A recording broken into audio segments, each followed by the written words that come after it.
Yeah,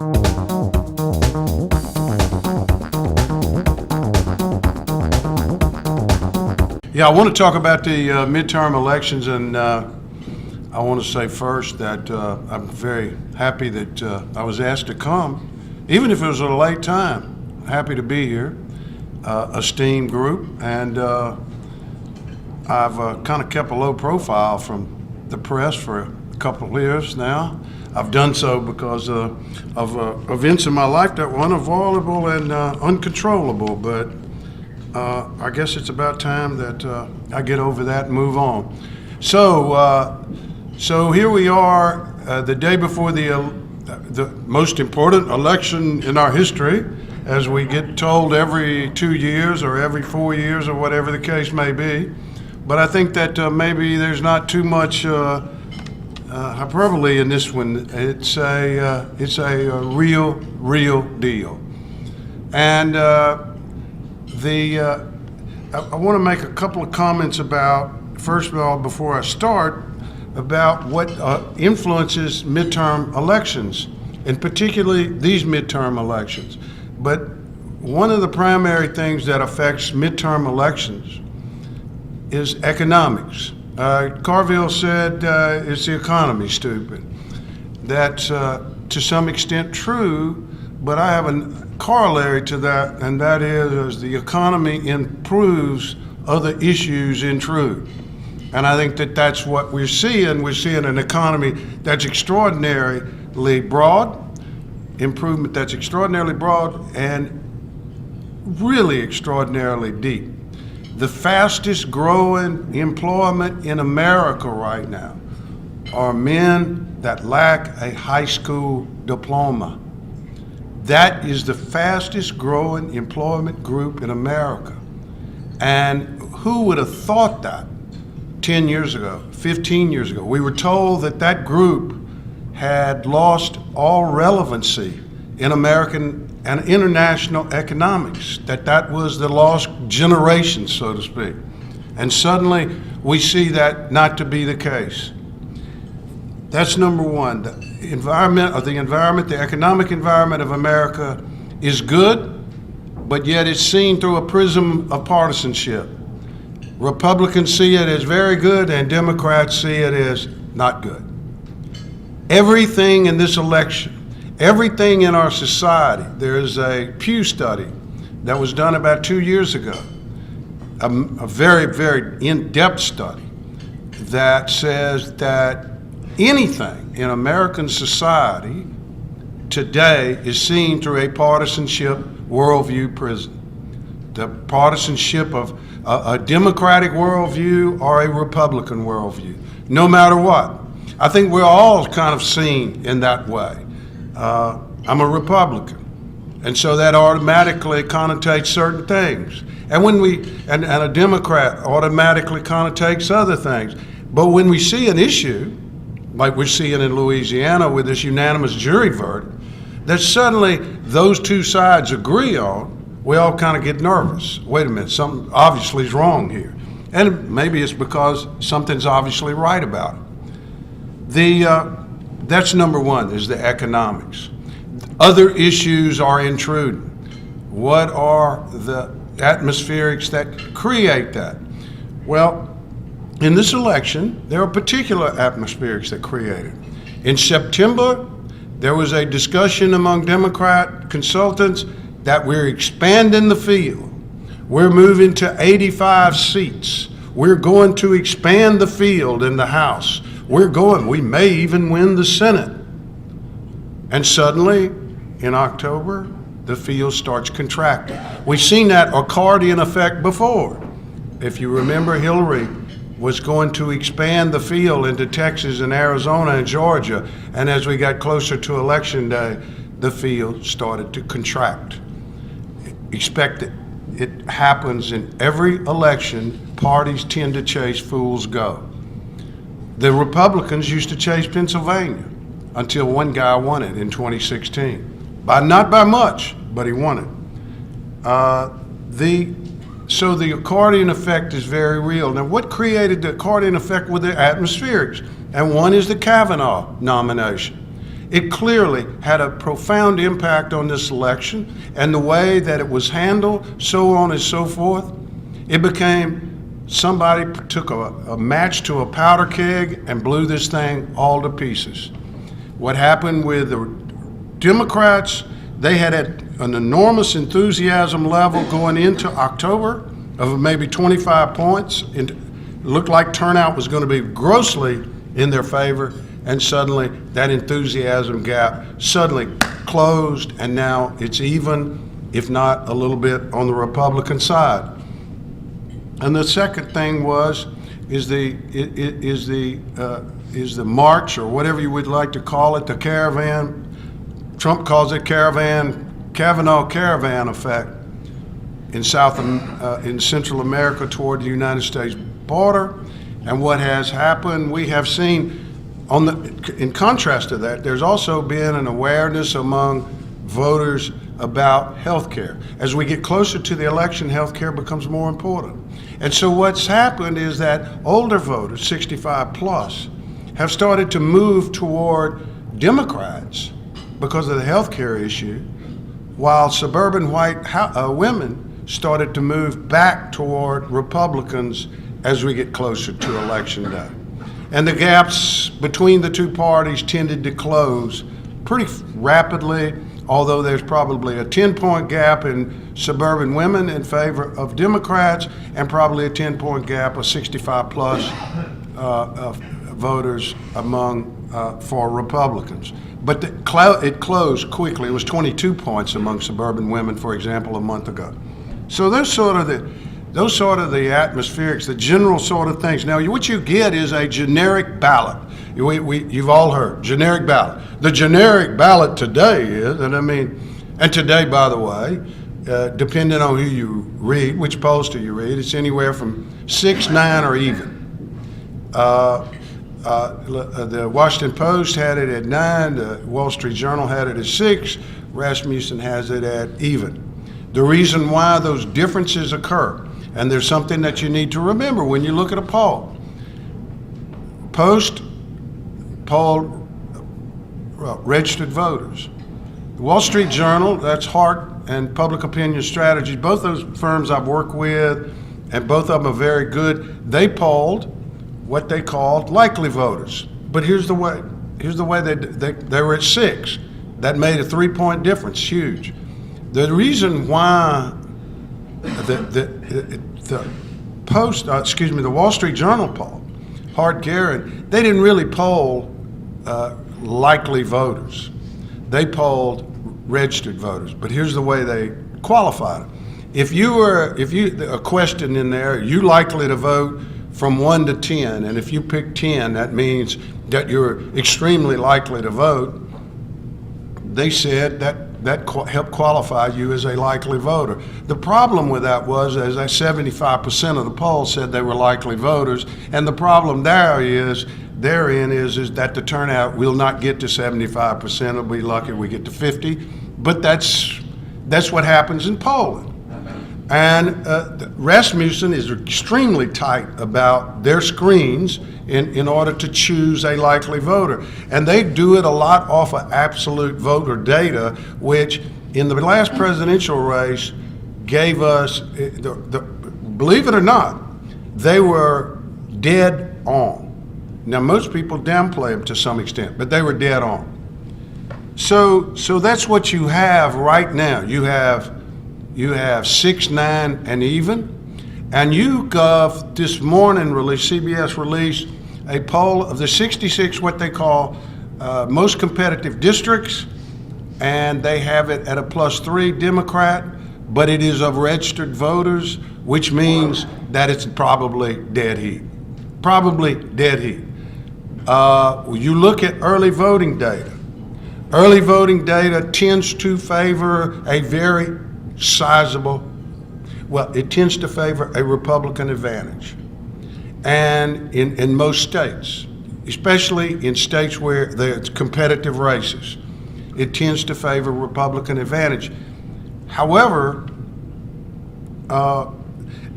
it's worth mentioning that the Republicans spent $200 million on on GOTV kind of operation, including early voting program. 200 million. The one thing we know about these congressional races is that there has been a huge amount of money spent in them. In the House races, the Democrats have outspent the Republicans in some places 8 and 9 and 10 to 1. It has been a massive onslaught, and I'm surprised that the Republicans are frankly still standing against the money, but it just shows you that a lot of this outside money and all this kind of business is wasted. It's absolutely wasted. It is people who get nervous and, rich people, billionaires, who decide to spend a lot of money. The Bloombergs, the Soroses, the whoever, the Mercers, whoever they may be, the Koch brothers, whatever. They get nervous, they spend a lot of money, but I'm not sure that any of that money ultimately becomes very effective in these elections. Because the other atmospheric in this race that has defined this race is Donald Trump. Make no question, President Trump has defined this election. It's about him, and while there are voters out there that say it's about other things, fundamentally it is about him, and and the more that he presses it. By the way, there is no better closer in American politics that I have ever seen. I've said this 100 times. You go back and look at the last 10 days of 2016 presidential race, and you look at the last 7 days of this midterm election, there's not a better closer in American politics, has never been, than Donald Trump. He is a monster. He is a machine, and he is a message freak. It's unbelievable. And the crowds that are suddenly he's drawing that are unbelievable around the country. I never thought I'd ever see this again. We saw it in 16, but I thought that would wear its welcome out. It's worse this time than it was in 16. And so that has closed the election as well, and et cetera. Now, what to expect? Real quick, go through the Senate. The Republicans, clearly, I think will obviously hold the Senate. The question is, how many seats will they pick up? And here are the races that are important. Nevada, Dean Heck. Heck has, and by the way, the information I'll give you is from a series of conversations with a lot of different pollsters and a lot of different consultants around the country in the last 2 days. I went out and actually did that for you. Nevada, it looks like Heck is going to survive Nevada. That will be a hole for the Republicans. That's just the best I can give to you. Montana, switch. Tester, I think, is going to get beat. In Montana, I've done some work in Montana, and frankly, I can understand why. Indiana, Donnelly, likely to get beat. Bauer has about a 2 or 3 point lead. He's just been endorsed by the Indianapolis paper. He's on somewhat of a roll up there. That would be a switch, 2 switches. Tennessee, Marsha Blackburn will hold that seat. Florida, really good question. The early voting in Florida was 70,000 votes in favor of Republicans. That Republicans voted 70,000 more people than the Democrats. That is a sort of an oddity in Florida politics. Here's the problem in Florida, though, for the Republicans to go cash the check. The problem in Florida is there has been a big voter registration of a massive amount of number of new voters. And pollsters do not know whether these voters are going to vote or not. They have no history.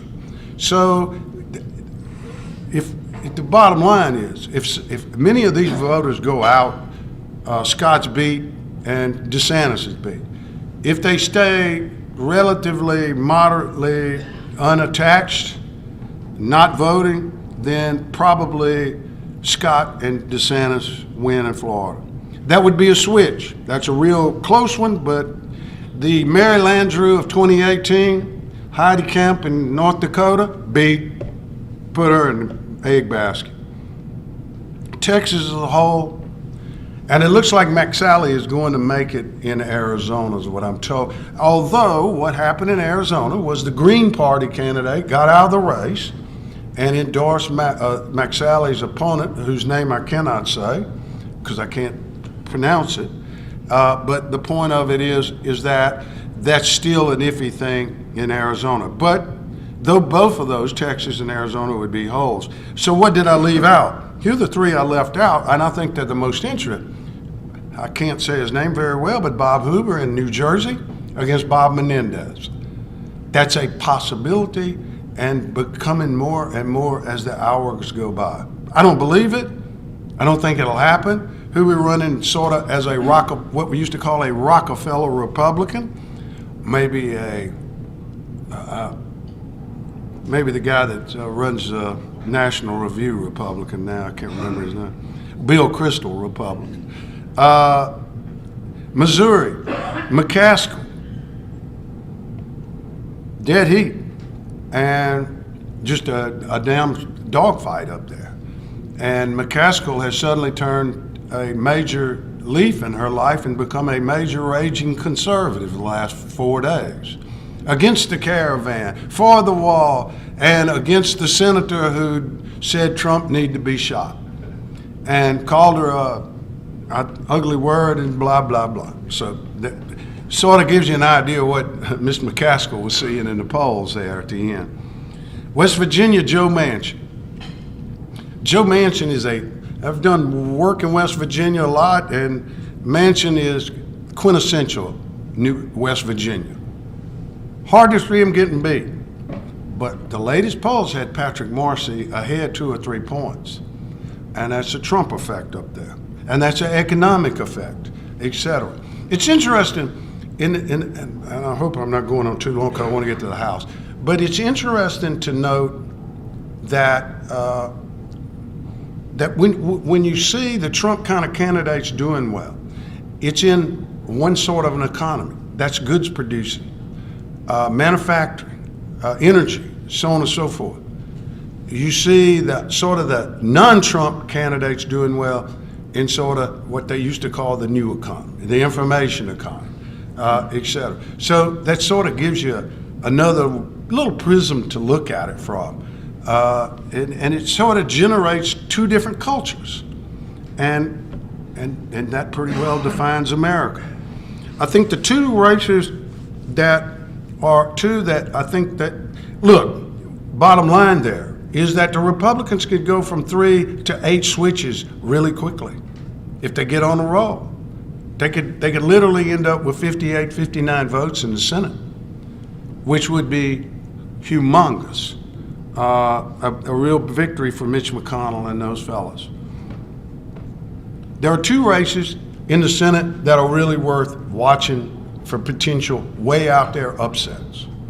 One of them is in Minnesota, although the Republican there is down about 5 or 6. I don't think that'll happen. But there is another one up there in Michigan.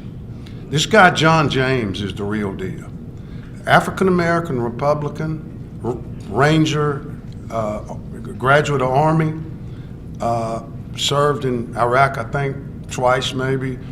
A very well-off businessman who's done quite well, very articulate, very smart, and is running one hell of a campaign against Debbie Stabenow. He was down about 22 2 weeks ago. He was down 7 about 5 days ago, and as I understand this morning, he's down about 3. And he's closing fast, very, very fast. It is a race worth watching. And now we come to the fun part. The House. And that seems to be the whole emphasis of this election is what's going to happen to the House. I say what happens in the Senate is just as important, but that's beside the point. The House, here's the super hyper irony if this happened for Louisiana. This is the most ironical thing in the world if this happened for Louisiana.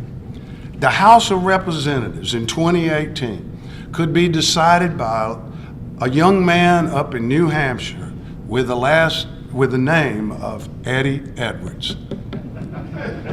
You're talking about irony. This would be really irony. He is an African American. He is running in an open district. He is a Republican. 4 days ago, he was up about 4 points. Pelosi dumped about 700,000 on him, beat him up pretty bad. I don't know. I have not been able to find out what has happened. I got to assume that it's closed to some extent, but it is one of those districts that they are really watching closely. Those districts tend to be, different pundits say, well, gee, it's 60, 70, 40, whatever the case may be. I think it comes down to about 25 races in the country, and they're on the East Coast, they're in the middle, and they're on the West Coast. We'll be up a while, but here's some of the interesting ones.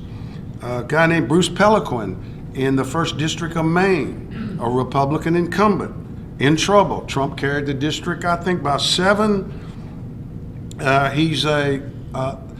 It's about a dead heat right now. It's sort of a more goods-producing economy, I would say, in the particular place where we're talking about.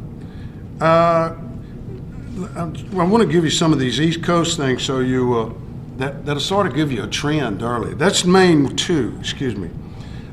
New Jersey 3rd, Tom McCarthy versus Andy Kim. Not the singer, he's dead. But Andy Kim is an Asian American who served David Petraeus. He's a Democrat. Tom McCarthy's the incumbent, a Republican, sort of not pro-Trump, and he is in a almost dead heat race. Well, it is dead heat. East, another East, it would be New York, John Faso, Congressman John Faso up there in New York 19. I believe that's in the Catskills and the Hudson Valley. That's a very, very close race. Likely Faso is likely to be beaten. There's Claudia Tenney in, I forget what New York district that is, and I can't find it in my notes here, so I won't belabor that. But Claudia Tenney is she's in the Beamington, central part of New York, you know what I'm trying to say, Beamington, and in that sort of area, Utica. And she's been a very solidly Trump person. She's in a very, very close race. And it's sort of a bellwether district. In fact, tonight there's a big rally up there with Donald Trump Jr. They bought the Trump thing in late, but New York, that's New York 22. And in Virginia 7th is Dave Bratt. If you remember who Dave Bratt is, maybe you don't, but you remember about 2014, a guy named Eric Cantor was the majority leader of the House and had about $27 billion in his campaign finance account, and a little economics professor run against him from a small school who was a Tea Party guy and beat hell out of it and shocked the world with it. Bratt is in a real fight, but I think Bratt, they are now contending to me that Bratt survives. On the West, so those are the sort of there are several other races in Florida that are really important. Carlos Cuervo in southern Florida is a moderate Republican who has crossed the aisle a lot, who is in the district in Florida, or in the country, that was the heaviest district in the country that voted for Hillary Clinton that has a Republican congressman. She was a plus 16 in that district, in 16, and he survived and was elected and is in a tough race down there. He's probably going to lose. There was another race in South Florida that I cannot say her, I never can say her name at all, but it was Ross Ethan. She's a Hispanic congressman. She was there, congresswoman. She was there for like 20 years or so. Republican. She retired, And the Democrats went out and nominated Donna Shalala, who's 77 years old, who can't speak Spanish and maybe don't know her name. I don't know. And she all of a sudden has to face this young lady from Telemundo who is Hispanic and who's very articulate Hispanic. And it looks like the Republicans may save that seat. In the West Coast, real quick, Donna Rotenbacher, Putin's favorite congressman. That's what they call him. He was supposed to get beat. He's the guy that went to Russia and talked to Putin and Russian stuff and WikiLeaks and blah, blah, blah. They ran a whole campaign against him based around Russia. Suddenly Russia disappeared in October, and Rotenbacher looks like he's going to survive that race. Here's what it comes down to. Bottom line, it's probably above 50% that the Democrats will win the House. On the other hand, it's not much above 50%. Maybe 52, 53. It's kind of like these polls. 47, 3%, depends on who shows up, and that's what we have. I think that 50,000 votes may decide the House, where you have 25 races decided by 2,000 votes or less, and whoever wins those 2,000 votes is in control of the House and Congress. So that's basically it right now. Any questions? Is that enough, Jim? Was that 20 minutes? What about Louisiana? What about Louisiana? In congressional races? I mean, I want to go to sleep. I mean, for fun, you have to go to Texas, okay? I mean, that's where all the action's at, Texas. Texas, by the way, there are three races over there that are in the, I consider this marginal kind of districts. John Culberson, suburban Houston, he's probably going to survive. Pete Sessions, Dallas and Northeast Texas, probably going to survive. And William Hurt, who is way out in West Texas, between San Antonio and El Paso, and if you've ever driven it, you know that's a whole nother country, and will take you all night long. And Will Hurt, he's an African American in a 70% Hispanic district, heavily Democratic, and he's going to survive because he's one hell of a congressman. In the 3rd district here, yes. Is there any chance Clay Higgins will be forced into a runoff? I can't hear you. In the 3rd district, is there any chance that Congressman Higgins will be forced into a runoff? Would you repeat the question, please? Graves will win. No, well, in the southwest Louisiana district, any chance that Clay Higgins will be forced into a runoff? You know, I think there was high hopes about that. But the Democrats decided to run a campaign on global warming, on pro-abortion, etc. What gets into these people to go spend money on this in that district? No, he's not going to lose.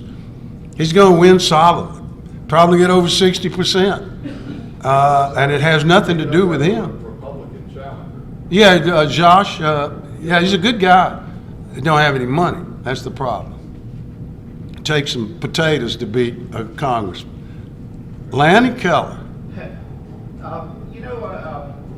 One could hardly imagine Dwight Eisenhower tweeting angrily at 4 in the morning.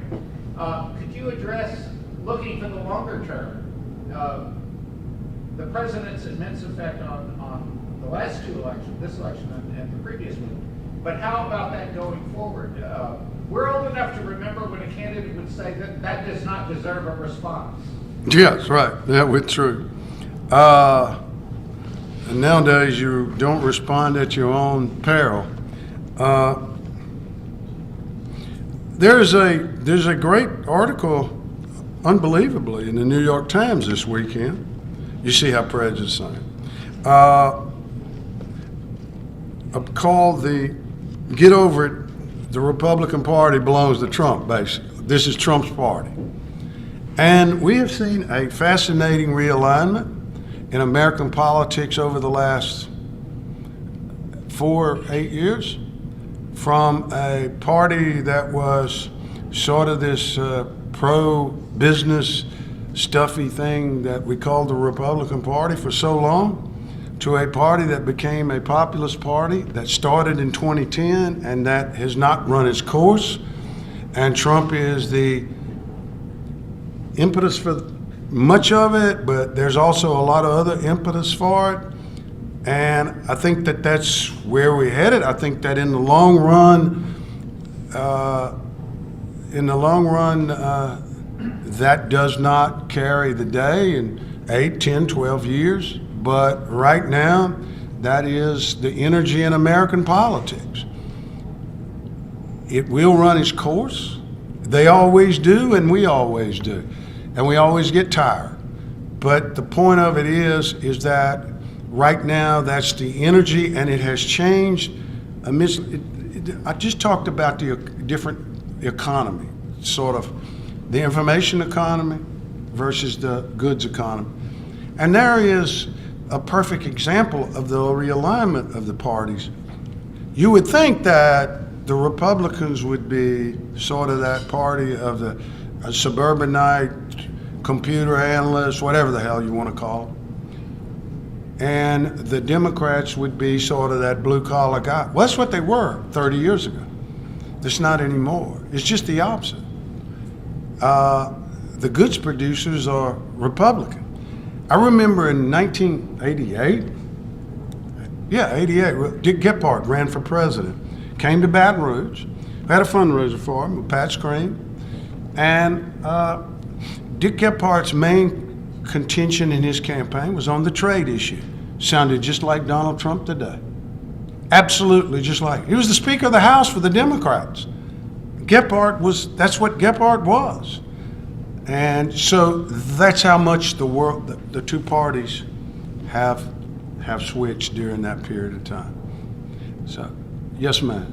Roy, what about Ralph Abraham? What does he need to do anything, show anything in this race to really show his potential for governor for next year? Well, I mean, he's spending money. That's about all he can do right now. He's not, he's sort of biographical in his nature, and that's a recognition that 3 people outside of his district know who he is. And I don't know that it's more than 5 right now after $300,000 or $400,000 spent on it, but because the people aren't paying attention too much to that. But to his credit, I mean, they're good spots, and so, but you know, he couldn't let lightning out of the bottle, and he's got to keep kind of stuff down, and he's got to try to figure out, does he really want to enter a governor's race that is going to be, in many ways, the Republican vote sort of will be dominated by Kennedy, and can he find a way to crack that open and try to get through that shell there? I don't know the answer to that, and I think that they don't either, but they're trying to figure it out as they go along. It's all they can do. And, you know, he could have been bolder, but on the other hand, if he'd have been bolder, he would essentially left himself in a position of having to run rather than leaving himself in a position that he can get out if he needs to. I think that's the nature of those spots. There was a question over here. No, it's right. You. Yeah, well, Wednesday morning we're going to start a whole new campaign deal. So are you predicting that Kennedy is going to run, and what do you think about the upcoming statewide elections, particularly the governor's race? Well, I mean, I'm not predicting he's going to run. It sure seems like it, though. I mean, the horse is saddled, and and they're been fed, and been watered. And it seems to me that ready to run the race. But if he runs, it'll be fun. It'll be magnificent. A lot of people will make a lot of money in my business, if you know what I mean. And I'm all for it. A lot of people make a lot of money in my business or any other business they can make money in. I'm kind of a capitalist, and I don't let my politics get in the way of my capitalism. What if he doesn't run? Huh? What if he doesn't run? Well, if he doesn't run, it's a great question. If he doesn't run, then I think that it's going to be hard to beat the president governor. I really do. You can't beat somebody with nobody. And that's kind of an old Earl Long classic, but that seems to me to be pretty much the answer to that question. And right now, I mean, Scalise, but he wouldn't want to do that. It depends on what happens, but I don't think that really depends on what happens. I don't think Steve Scalise wants to leave Congress, and that would be the only other one that I could see that would be a real viable candidate right now. And so, governor's somebody, and the rest of them are nobodies. You know, I mean, pygmies, is what we used to call them. Senator Kennedy has had certainly a change of party, and he sounds much differently now than he did when you were representing him. What's happened to Senator Kennedy in this evolution?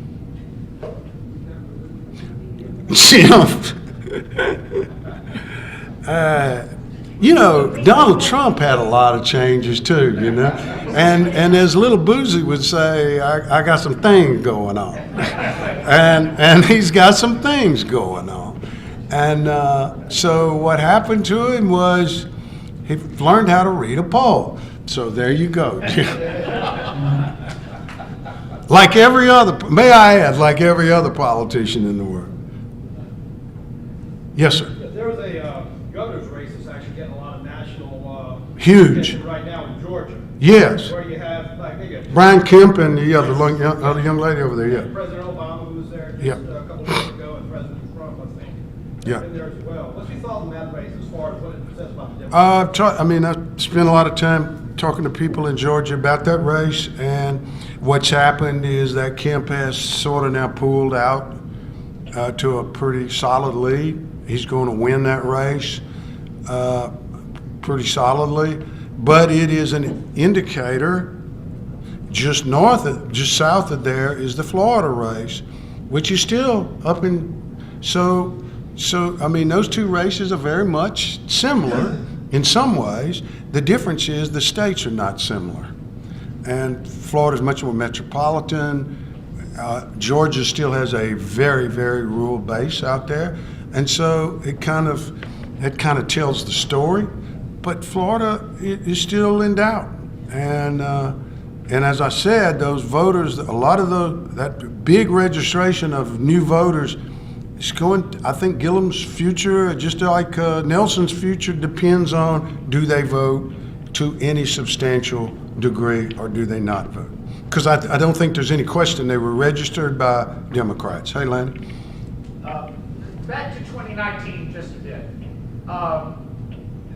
When you talk about the flood of money that is going to, buy your wife a new green coat, does John Bel Edwards, pro-lifer, pro-gunner, so on, does he get the national flood of money? I hear that argument all the time. Let me tell you something.